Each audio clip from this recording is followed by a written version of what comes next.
Now, e karema, I'd like now to turn to our first keynote speaker, someone who has a presence in many parts of our world and has impacted this kaupapa beautifully. I don't want us to spend a lot of time on bio because we've got so much to do, seriously. But when you look a little bit further into the mahi of this man, you will understand why he is someone who is so appropriate to open up our kaupapa today. For the keynote speech at Crazy and Ambitious, Te Tuawha, please welcome, presenting on the mātauranga of conservation, Tame Malcolm.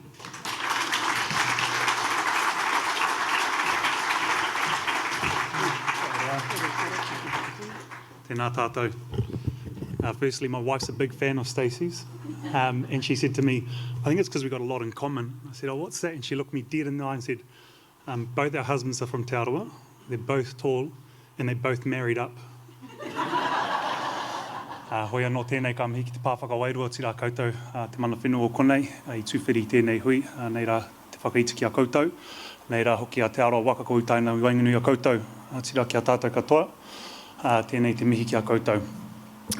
So, when I got asked to be a keynote speaker, I think I did what most people did, and I got ChatGPT to write it for me. That joke was written by ChatGPT. So I'm glad you laughed.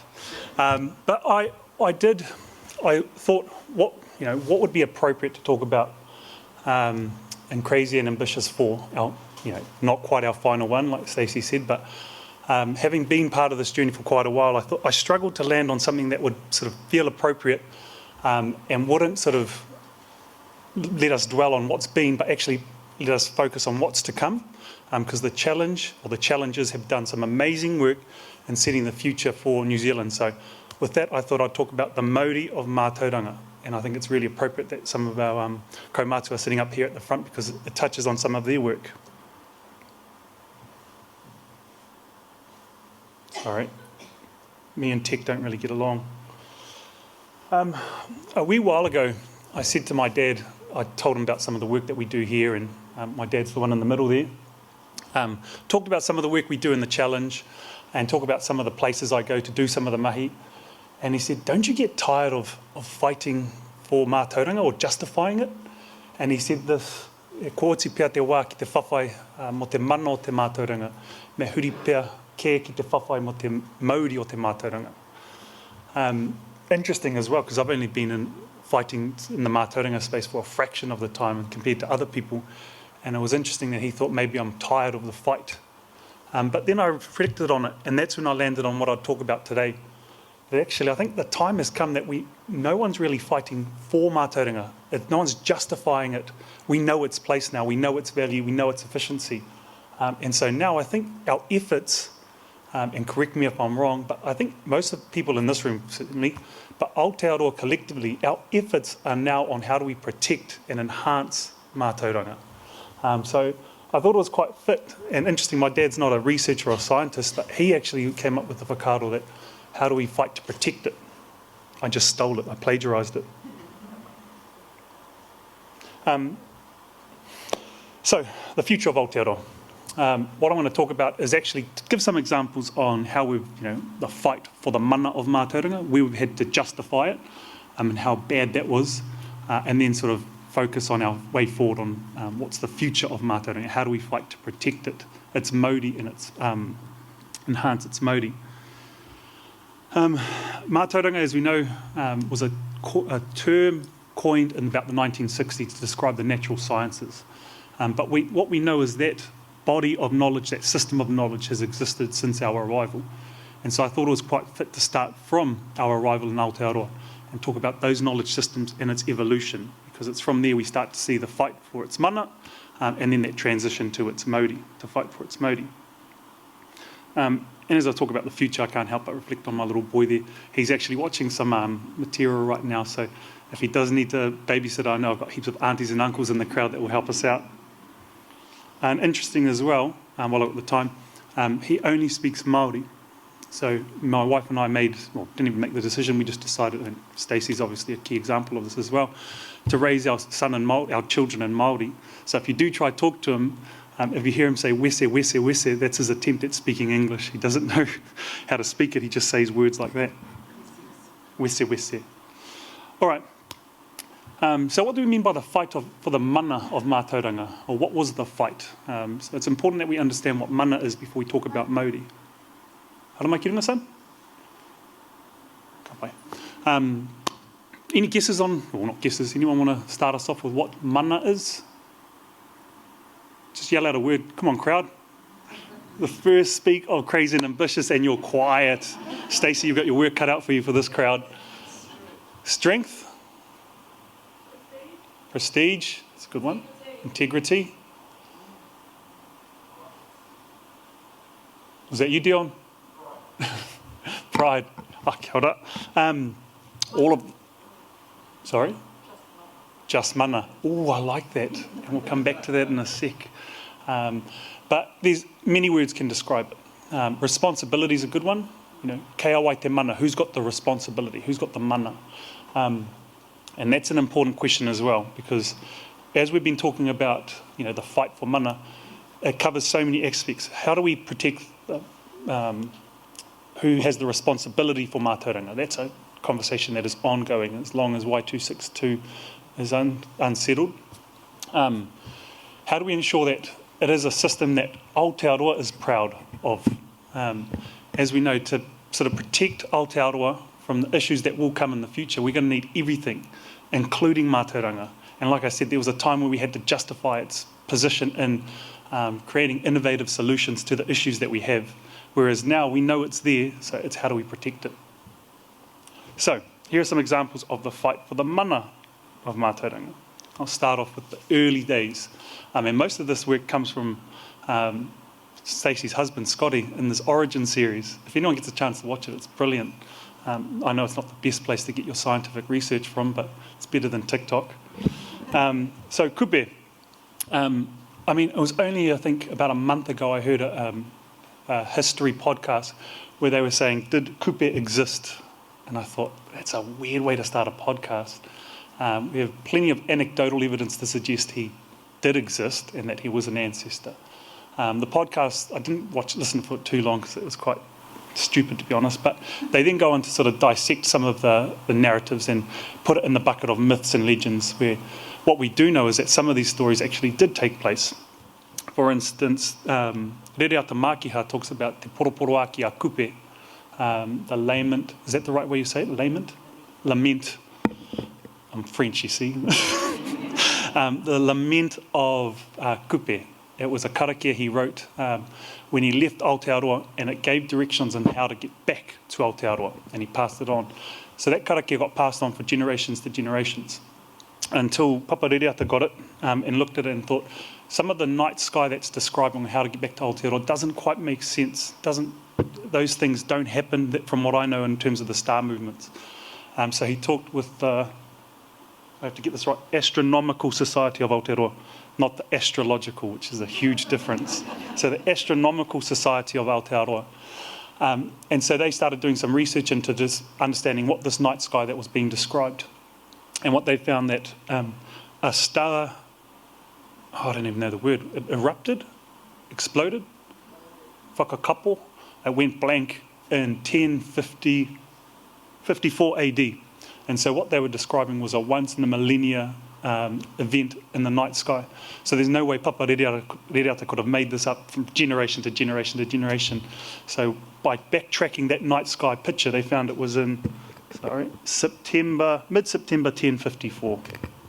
And what we do know is that if you tracked our genealogical pathway, our whakapapa back to kupe, giving everyone about 25 years, kupe is thought to have existed around that time.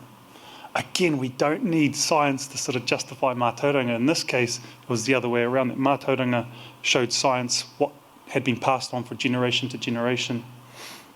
And then you got some of when sort of Europeans arrived and they started talking to Māori around, how did you guys get here?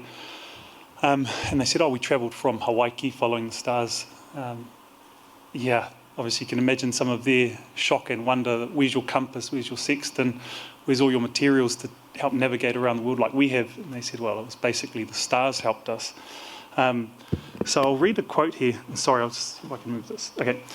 I cannot but admire the seamanship of these people who, without the compass or any known instrument by which we steer our ships, are never at a loss to find their way, even to distant islands, for it cannot be supposed that they set out without some knowledge of the direction in which their intended voyage lies. And that was from Joseph Banks, basically admiring the skills of Māori seafarers. But if you look at early scholars that describe this, they talk about it as a luck event, that Māori just sort of turned up here like driftwood, that they didn't really know where they were going. And that sort of perpetuates for the first 20, 30 years of New Zealand becoming a nation. And then kura marotini as well. So at the same time, when the European scholars were investigating sort of the mātauranga that got Māori here, they asked the question, well, what did you call this place? And the North Island Māori said, we call this place Aotearoa as a collective, and that comes from kura marotini, Kupe's wife. When she saw Aotearoa, she said, he ao, he Aotearoa. And of course, at that time, Europeans had a different take on gender roles. And so for them to hear that a female had helped navigate and named an island seemed out of this world. So they deleted her from the history books and put Kupe in as the finder. Again, sort of dismissing mātauranga as well as dismissing the mana of wahine. As you've probably seen in a lot of Polynesian cultures, wahine are actually the key navigators, and you'll see many of them with tattoos on their hands. Has everyone seen that? And that's used to help navigate.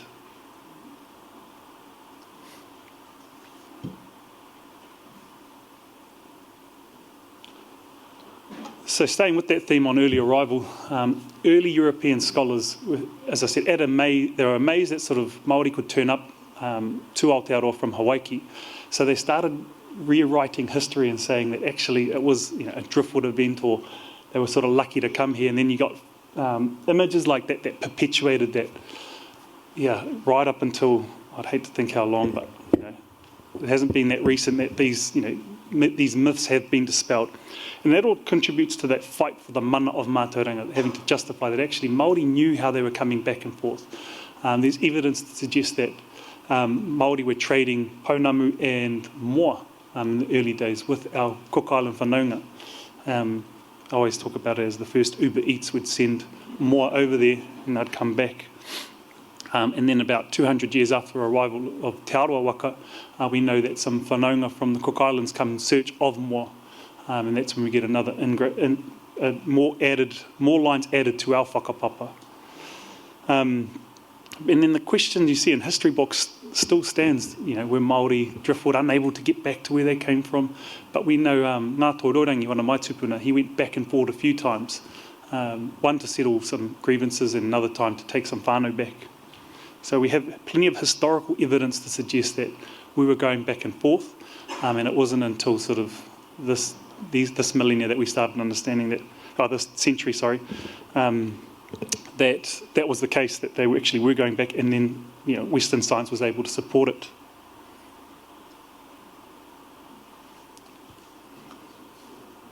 So start moving into this century, where the fight for mātauranga still continues, the Tohunga Suppression Act. Does everyone know about the Tohunga Suppression Act? Interesting as well. So 1907, they start bringing in an act to suppress Tohungaism, I think that's how you say it, but basically our mātauranga. People weren't allowed to practice their beliefs, their philosophies, and even some of our protocols around keeping each other safe. So at the time, it was illegal to use kawakawa as a rongoa, but at the same time, you could use heroin for pain relief, mercury for syphilis, and arsenic for respiratory disease. So how far we've come in sort of the 100 years since then. It wasn't until the 50s that that act got repealed as well. So for 50 years, an act like that existed that would suppress what we now know as science or as mātauranga that could help sort of any number of ailments.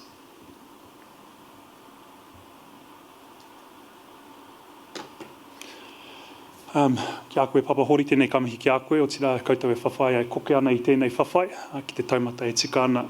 So the Y262 claim, that was a big pivotal moment, I think, to Aotearoa when it sort of cemented the place of mātauranga in Aotearoa, in society, in the world, and in our future. So for those, I feel, matua ko koe pēr ke tēnei hei waha i nei kōrero. I'm just a student of this. There's far more better expertise in this room about it, but I'll do my best to sort of unpack it for us because it helps sort of sets the next scene for the mauri of mātauranga. But essentially a claim was lodged with the Waitangi Tribunal saying that the Crown had failed to protect not only our flora and fauna, but also our mātauranga. That was in 1991. It took about 10 years for the tribunal to come back with some findings.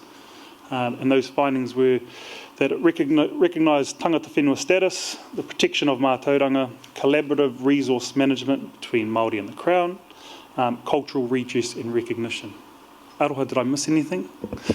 Aroha carries it around, I'm pretty sure, so if you do want to read it, she's probably got a copy. So in 2011, the Ko Aotearoa tēnei report came out, sort of acknowledging that. It has still been, what's that, who does the maths, 13 years? 13 years, and I would argue that the Crown is still no closer to unpacking that or understanding that. And if we are wanting to move forward as a nation, that's something we have to address. I think I have to be careful as well what I say as well, being Crown official. Kia ori tātou ki te Māori o te mātauranga. So like I said, those examples I shared with you, those were about how we've had to fight and justify mātauranga's place in science and innovation and addressing issues. That was a very short list. There's a far more extensive list, I'm sure, existing in this audience. Everyone's probably got examples of where they've had to fight for mātauranga, hopefully not in any recent memory and hopefully not in these situations.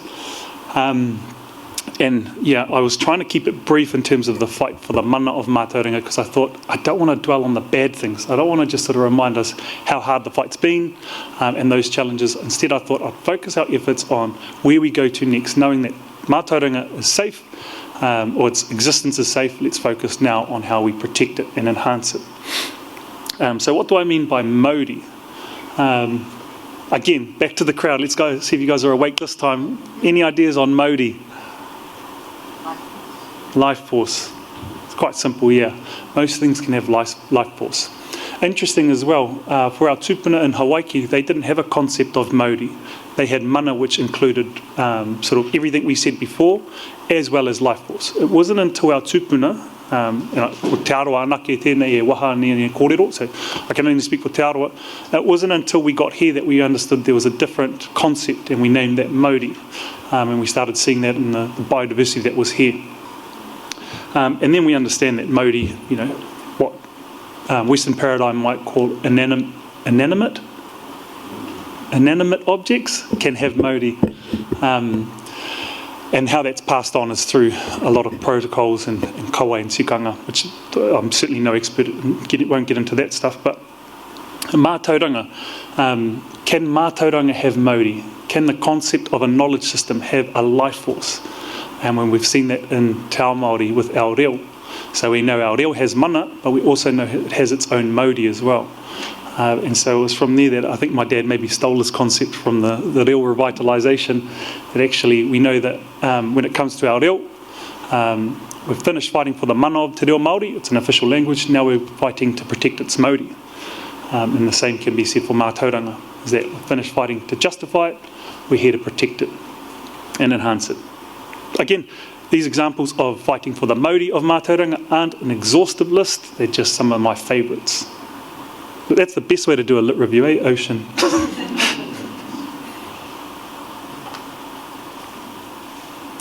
Vision mātauranga policy. Oh, I was waiting for someone to have a reaction to this, and I was waiting for a boo or a so at the time in 2005, when did the policy come out? 06? 07? You're old, you people that know that. But the Vision Mātauranga policy, it had good intentions and good purpose that it can be attributed to fighting for the Māori of Mātauranga. It recognised mātauranga. It promoted collaboration, appropriate collaboration of mātauranga. It knew, addressing socio-economic disparities. Sorry, I think I'm reading the wrong one. Vision mātauranga. We'll move on to the next one. Oh, yes, no, I was. Second one, sorry. Rauika Manga, a guide to vision mātauranga. Who was part of this? Raise your hand if you were part of developing this. I thought that surely there's more people. Yeah, Sean, I'm sure you were there. Quite an extensive piece of work, but really good. If you do get a chance, that you want to, if there's anything you can take from my kōrero, it's read this. It captures the fight for the mauri of mātauranga quite brilliantly. It involved many Māori researchers from across different sectors and systems that all got together to sort of, what are our big challenges within the challenges? But what's the future of mātauranga look like? And they came up with 3 principles. Sean, do you know one? Sorry? So there was 3 principles. They were all around empower. So empower Māori knowledge, or mātauranga, empower Māori people, and empower Māori resources. So again, if there's anything you can take away, have a read of this, and remember those 3 things, because those 3 things are really quite pivotal in the fight for the mauri of mātauranga. You need those 3 things if you want to protect and enhance the mauri of mātauranga.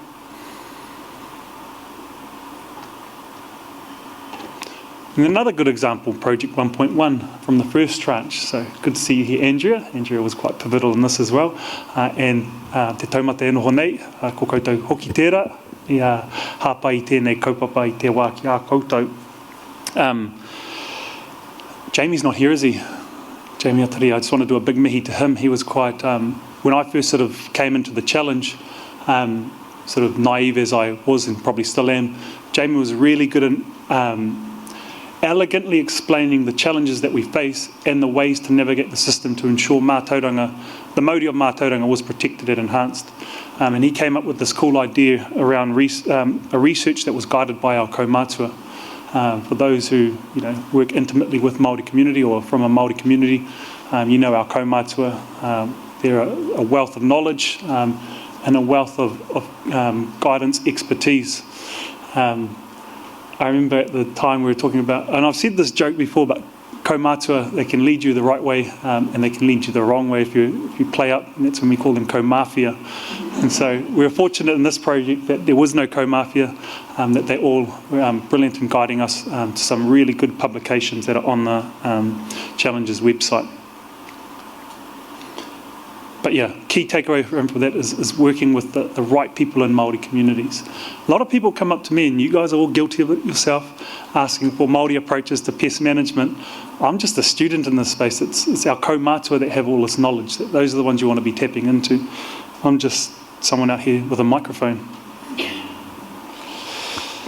Another good one, and this is when I put my doc hat back on and say, te mano te taiao, the New Zealand Biodiversity Strategy. It's got a really good section in there that talks about protecting and enhancing the mauri of mātauranga. Section 4.2 talks about the need for, if we want to address sort of the issues that are facing our biodiversity, we need mātauranga. If we're ever going to get anywhere in protecting it, protecting biodiversity, mātauranga is a key element to that. And kia koe Matu Edward, no hoki I tara I tēnei waka. So it's really cool seeing all these familiar faces and some of these examples I'm bringing up. Those people who helped shape those pieces of work are in this room. It's almost like by design that I chose these examples, but they are actually the best examples, I think. So if you do get a chance, section 4.2. Actually, in developing Te Mano Te Taiao, we talked about the importance of biodiversity, and it was through mātauranga that we sort of really shaped up that our biodiversity is tied to our identity. And I mean, we all call ourselves Kiwi and stuff like that. But if we look at whakapapa, or first if we look at genealogy, we understand that genealogy, you have a male and a female, and they produce an offspring, and that's genealogy.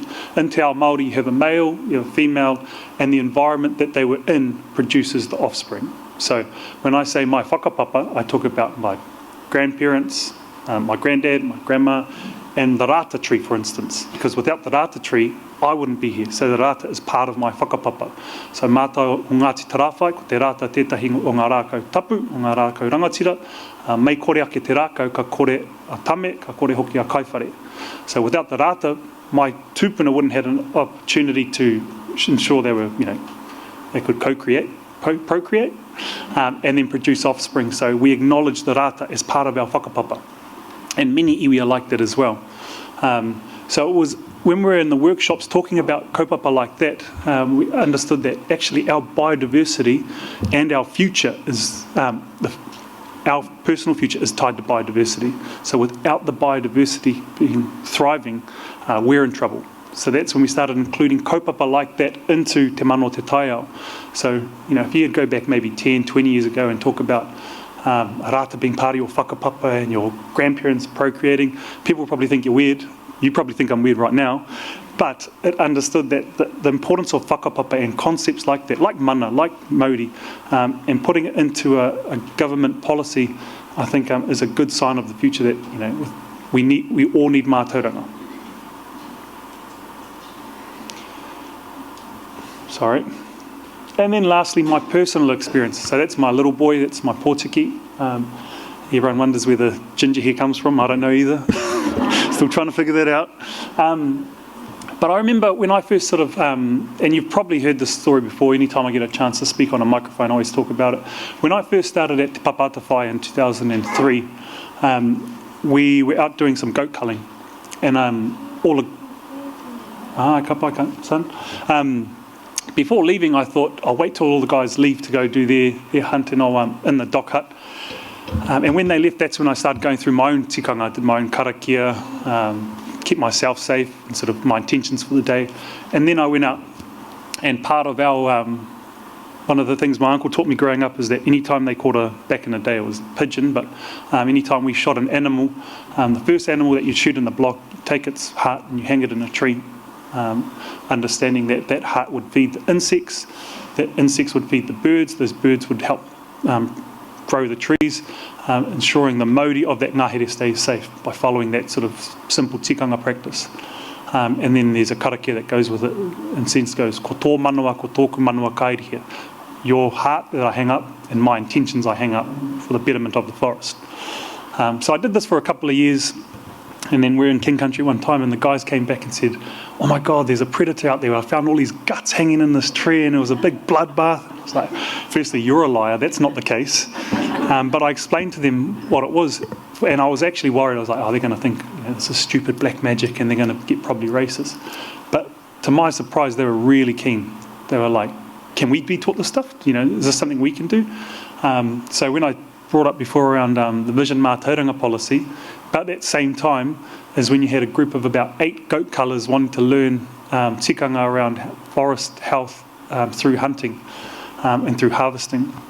And that's when I started to realise actually maybe this stuff is, there are people that will be keen on this stuff.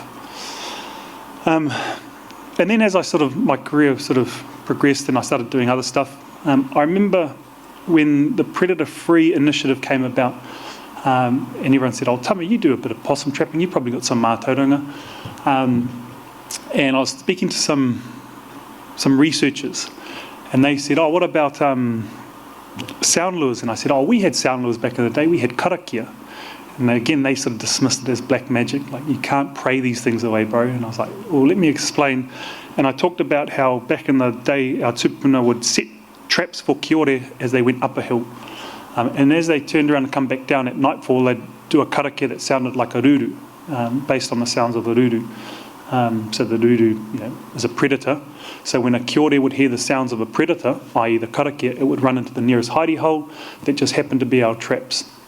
And so when I explained it to them that way, they said, oh, that's just sound lures. And I said, well, you can call it whatever you like. I'm going to call it a karakia. So we started practicing some of that stuff and some of our field work. and we found that if we did this karakia, we had a 14% increase in trap catch for kiore.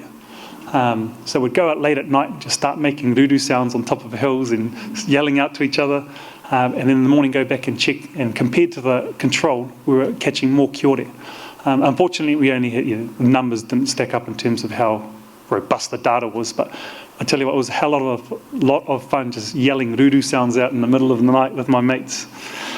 Trapping by the mātauranga as well. So me and this little fella, over the last winter period, we went out and we started trapping by the mātauranga. So you've probably all heard the Māori Mr. Bean, Rangi Mātāmua, talk about mātauranga. Mātauranga, sorry. In connecting with him and understanding some of the mātauranga work that he did, I was like, well, that sounds like some of the stuff we've done. So what are we now? April. So at the moment, back in Tarawhai, kahikatea are bearing at the moment. So any possum trapping we'd be doing, we'd be grabbing some kahikatea berries off the tree and putting that in our flour. And then next month we start moving into tawa and miro. So there's a month for that. There's a food source that possums will target, and this is nothing new, but again applying that term mātauranga, everyone thinks, oh, it's this crazy black magic that we have nothing about. But whereas as more I talk about it, they say, oh, that makes sense. You're just using sort of natural lures as part of your possum trapping. And then the last one, mātauranga and engagement on gene tech. And I won't get into that too much of this one, but I was talking with Te Puari and them the other day, and we were talking about eDNA, and I was saying how my dad, joking, when he heard about eDNA, he said how he, anytime he eats a pig, he can tell what type of bush it's been in by what it's been eating. And he goes, I'm pretty much an eDNA machine myself. And I was like, okay, sure, whatever. But then he did start saying about how back in the day our tupuna would catch inanga, or more specifically tuna, and they could tell the health of the environment by either its taste, its colour, a lot of signals like that, or tohu like that. And it made me think that actually, are there more organic ways to do eDNA? Don't get me wrong, I love eDNA, but it got me thinking, what are some other ways to do it? And then for some of the whānau that sort of are a bit iffy on new tech, some of these concepts were around in the days of our tupuna. I remember during, must have been 4 or 5 years ago, the gene tech conversation came up again, and who was it, Mel? Who was doing the Royal Society? Royal Society were doing a roadshow. At the time I was working for Te Tiro Whakamataki, and we had a lot of Māori communities wanting to understand where it's, the ins and outs of this kaupapa. Made me realise that actually a lot of our Māori communities, there's a reason they come to Māori entities. It's because we use words like mātauranga, like karakia. The concepts may be the same, but it's easier for them to understand. So if you are wanting to engage on any of these kaupapa, I do suggest getting Māori to have a look at it first before you go out and start scaring people. Hoi anō. Ko tai au ki te mutunga o aku nei kōrero, aku nei pahupahu, tēnei te whakaiti ki a koutou, nei rā te aroa, a Ngāti Tarawhai, Ngāti Pikiau, e mihi kau atu ana ki a koutou, tēnā koutou katoa. Kia ora.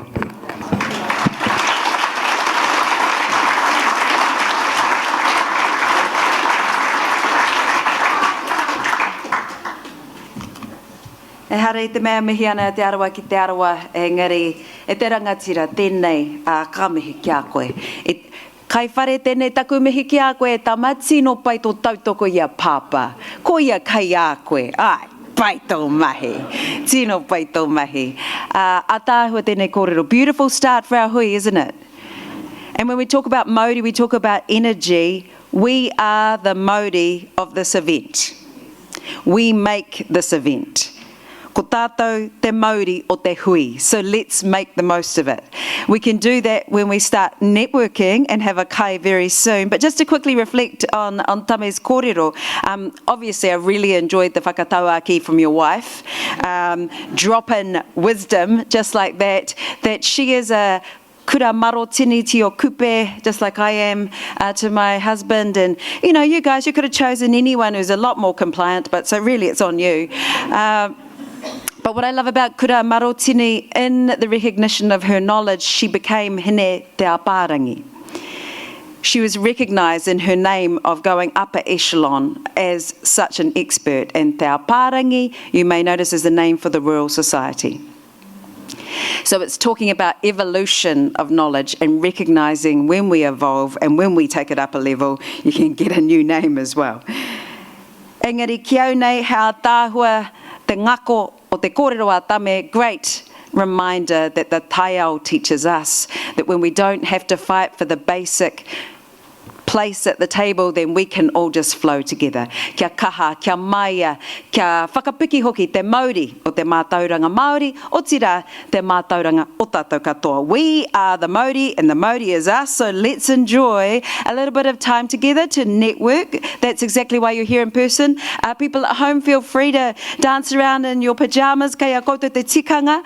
Do whatever makes you feel happy, because very soon we will be back. There is a morning tea with some reminders that I must give you about dietaries. They'll be at the dietary table for those who have pre-submitted those, and also we'll be back at 10:25 a.m. Just remember, I am like a pathogen, small but sometimes very annoying, and I will pull you back in because we have so much to do with crazy and ambitious. We are just getting started. Engari tuatahi nei, I will ask that we have karakia mena paina kia koe e taku rangatira o kōrua e titiro ana kia kōrua, kei a kōrua te tikanga, tēnā whakapaitia a tātou kai. Kia rangatira ai, kia reka ai. Whakapai e ne kai aonga mō mātou ki nā whāgai mō mātou wairua ki te taro tō horoko i ki te mātou kai whakaora. Amen. Amen. Enjoy, and we'll see you back at 10:25.